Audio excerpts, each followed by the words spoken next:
Hey guys, today we got a 2007 Honda Rancher 420 with a no crank condition. This engine will absolutely not turn over whatsoever. With the key on, you hit the start button, this is all you get. Nothing else. So when I heard that click, I told the owner, well, this is going to be pretty easy to diagnose, and he looked a little confused because he's been working with this for a few months and can't figure it out. When I hear that click, that is my starter solenoid engaging. When I hear that engaging, that means my key switch, my emergency switch, my stop button, my neutral safety switch, all those things are working. Okay, I don't have to worry about any of that stuff. There's no way this would be engaging if all that wasn't working.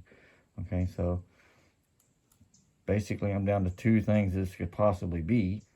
One is my battery, one is my motor starter. Okay, so I want to show you how to properly diagnose which one it is so you're not spending money buying a battery. Okay, this is what this one did.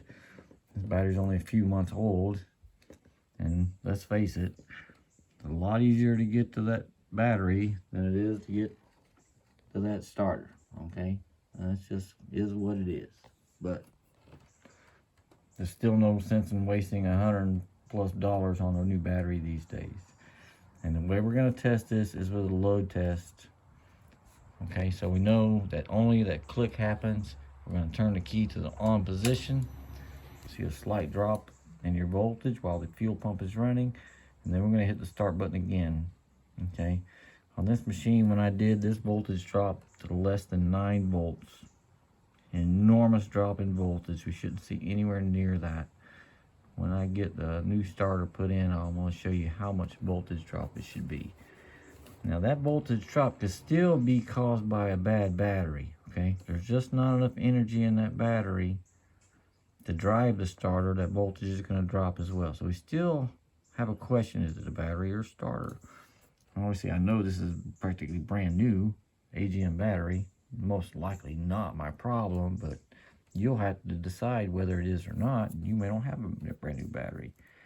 So the easiest way to do this for me, I've always just disconnected the wire going to the starter. Okay, just disconnect this wire right off the back of the starter where it connects, and then make sure put some electrical tape around this if you need to or something.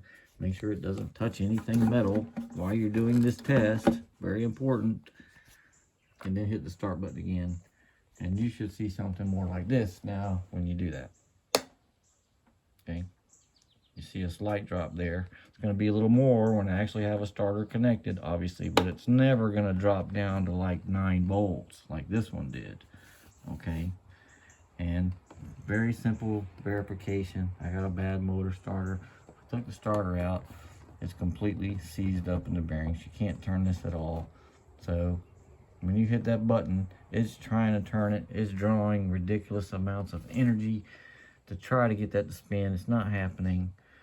And it's sucking your battery dry. So that's why you keep coming back to your battery and find the battery voltage is low. It's because the starter is just absorbing the energy at enormous rates out of it. It's not because you have a bad battery. Okay. Now, to get to this starter, I don't know, there's probably easier ways to do this than go from the top like I did. Essentially, I just remove the air box, okay? And I'll show you that in a second. But remove the air box because it's tucked up underneath here pretty good. You have 10mm wrench removes 1, 2 bolts. 10mm wrench removes the wire. Okay, you've already covered in dirt and everything to know what this looks like. But now, your motor starter also, once you take those bolts out, it's going to be kind of stuck in there because there's an O-ring on the end of it. All right, so you're going to have to wiggle this and pull, and it'll come out, but it's going to feel like it won't. I promise you, there's nothing else holding it in once you take those 2 bolts out and your terminal off the end. And before you put the new one in, make sure you clean the dirt out of this. Try not to get any of that dirt go inside of your engine there. Obviously, put some rags and clean the outside of this area that you'll never be able to get to again with the starter in place. And then take a little petroleum jelly, some dielectric grease, something to put over this O-ring before you press it back into that opening. Put your 2 screws back in and your terminal back on.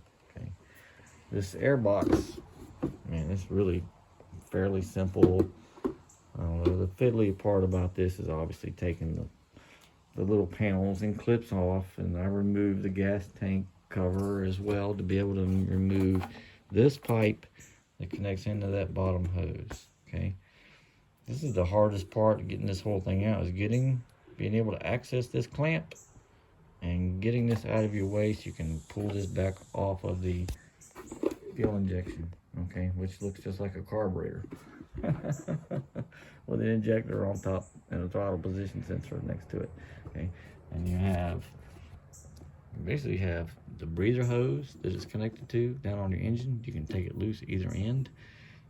The clamp holding on to the throttle body, the clamp holding on to your intake tube, and you also have an air intake temperature sensor that goes in this hole right here.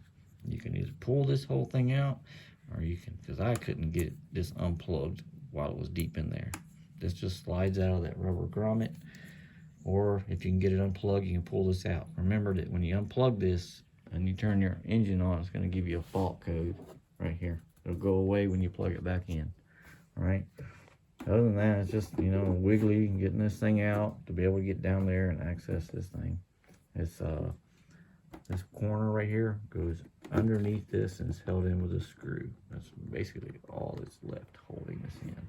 It's not that hard to get out, and it gives you the opportunity to go ahead, deep clean this whole thing. It's not going to look anything like this. I guarantee you, yours is not. And you can clean this whole thing, put your new air filter and stuff on. A little filter down inside this hole as well. You need to make sure it's okay for your PCV. All right. So, not that big a job doing this starter, but it's really important that you don't waste money on a battery you don't need to. That's the biggest objective here, to know which it is, battery or starter. So, appreciate everybody's time. Thanks for watching. Okay, I'm not going to disturb everybody with the noise from the engine. Starting the engine with a new starter, this voltage dropped down to 11.3.